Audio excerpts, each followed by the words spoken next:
大雄过了一个永生难忘的生日，今天又是为小学生的友情感动的一天。8月7日到了，大雄一脸兴奋地去问哆啦 A 梦今天是什么日子，但哆啦 A 梦在忙着找东西，压根儿没空搭理他。大雄只好无聊地摆弄起放在一旁的道具，这个道具叫梦中人，是一种不管你想做什么梦都能梦到的道具。大雄觉得这东西很好玩的样子，跃跃欲试。不过哆啦 A 梦警告他，就因为梦境太美好了，会导致当事人一直沉睡，不愿意醒过来，所以他给道具贴上了一个千万别碰的字条，又继续去忙了。见哆啦 A 梦没空搭理自己，大雄只好气呼呼地出门了。路上他遇到了静香等人，他又一脸期待地问道：今天是什么日子？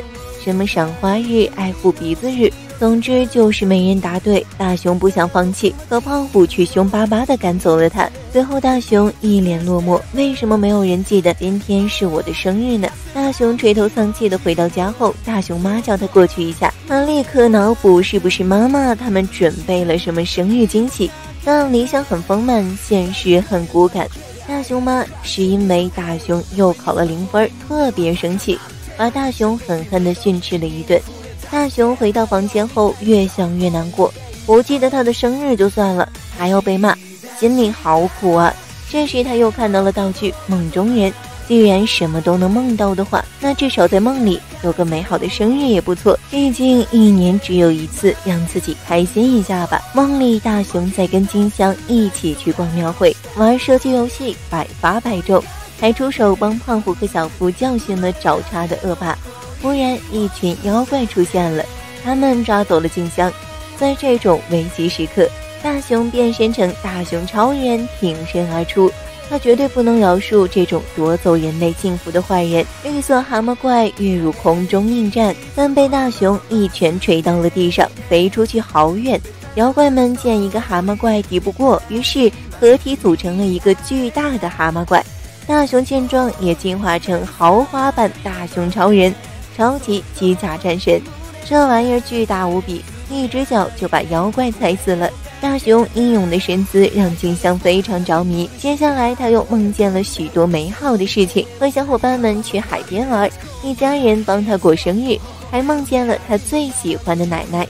此时哆啦 A 梦回来了，他猛然发现大雄使用了梦中人的道具，他一脸满足地沉浸在睡梦中，怎么叫都叫不醒，这下可难办了。与此同时，静香等人也拎着蛋糕来找大雄玩。哆啦 A 梦伤心地告诉他们，大雄没办法醒过来了，因为他逃到了梦境里。静香等人非常自责，原来他们是故意假装忘记了大雄的生日。胖虎把他赶走，是想准备好蛋糕给他一个惊喜。哆啦 A 梦说，现在能把大雄叫醒的办法只有一个，那就是去他的梦境里找到他。哆啦 A 梦打开了进入梦境的入口，但进去梦里是非常危险的，因为他们不小心被大雄困在梦里，就再也没办法回到现实世界了。但小伙伴们即使知道了可能会有可怕的后果，也坚持要进入梦境帮助大雄，以防万一。哆啦 A 梦给他们每人发了一个开关，如果感受到有危险，立即按下开关就可以从梦境里出来了。他们成功来到了大雄的梦境，乍一看这里跟他们生活的地方没什么两样，但接下来不可思议的事就出现了。有海豚在路中间跳跃，有巨大的海洋生物漂浮在空中，到处都有各种各样的动物。但现在最重要的是要找到大雄才行。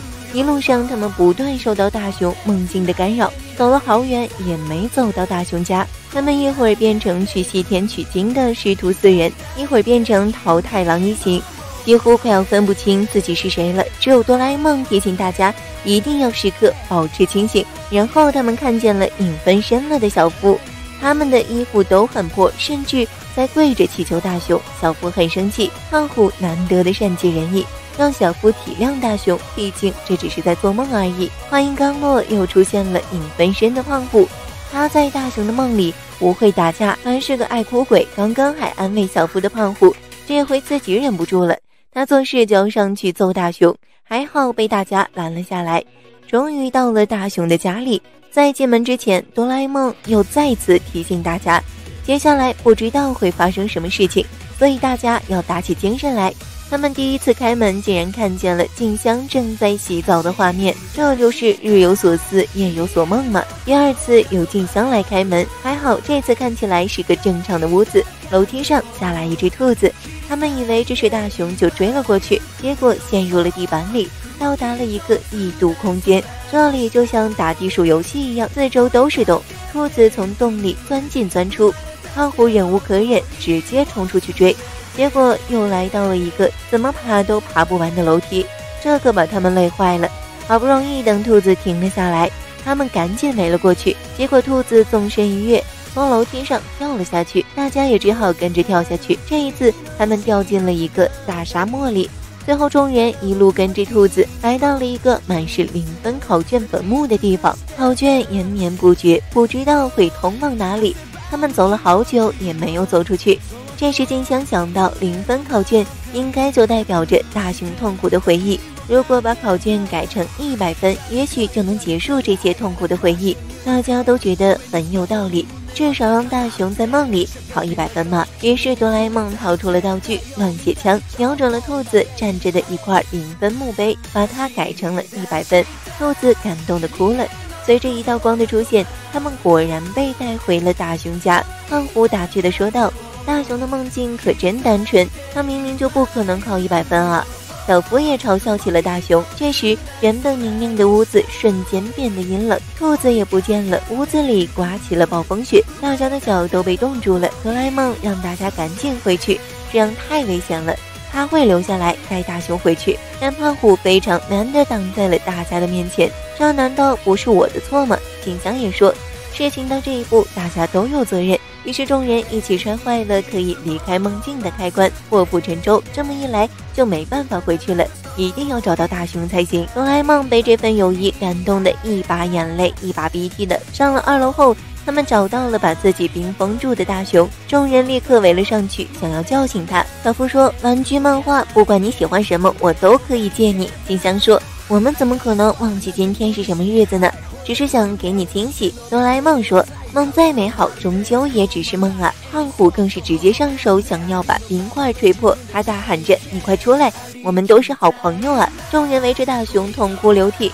声音慢慢传进了冰块里，但四周很快就要被黑暗吞噬了。这时大家一起欢笑着祝大熊生日快乐。黑暗停止收缩，冰块中的大熊睁开了眼睛，一道光芒从里面照射出来，他们成功回到了现实世界。大熊满足地伸了个懒腰，然后醒了过来，但他完全不记得发生了什么。就在这时，大熊妈带着静香他们买的蛋糕上来了。大家说，其实我们都没有忘记今天是什么日子，只是想要给你一个惊喜。大熊感动的眼泪汪汪，他觉得这就好像做梦一样。大家一听到做梦这2个字就抓狂了，大熊你可别再做梦了。好了，本期问题，你有过被忘记生日的经历吗？欢迎大家留言点赞和关注哦，咱们下期见。